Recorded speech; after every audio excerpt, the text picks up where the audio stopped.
আব্দুল্লাহ, তুমি কি আমাকে সাহায্য করতে পারবে? জি আপু, আমি তোমাকে সাহায্য করতে চাই। আমি সাহায্য করতে পছন্দ করি। বলো, আমি তোমাকে কিভাবে সাহায্য করব? আপু, আমরা কি আজ কোনো বিশেষ রান্না করছি?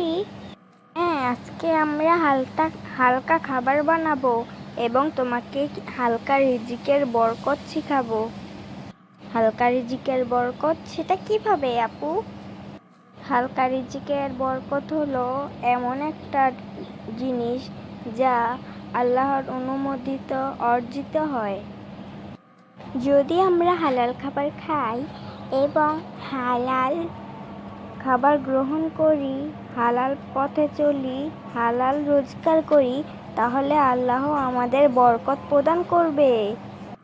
আর হালাল খাবার, হালাল রিজিকে আমাদের সুখ শান্তি এনে দেয়। তাই নাকি আপু? তাহলে তো আমাদের সবসময় হালাল জীবিকা নির্বাহন করতে হবে এবং হালাল খাবার খেতে হবে, হালালভাবে উপার্জন করতে হবে, তাই না আপু? ঠিক তাই। চলো আমরা রান্না শেষ করে আল্লাহর কাছে দোয়া করি যেন আল্লাহ আমাদের রিজিকে বরকত দেয় এবং আমাদের পরিবারের সবাইকে সুস্থ রাখেন। ঠিক আছে, চলো এখনই দোয়া করি। আর হ্যাঁ বন্ধুরা, তোমরা যদি আমাদের ভিডিওটি দেখে কিছু শিখো কিংবা আমাদের ভিডিওটি দেখে ভালো লেগে থাকে, ভিডিওটিকে লাইক করে চ্যানেলটিকে সাবস্ক্রাইব করবে যেন এরকম ইসলামিক ভিডিও পেয়ে থাকো আমাদের ভিডিও।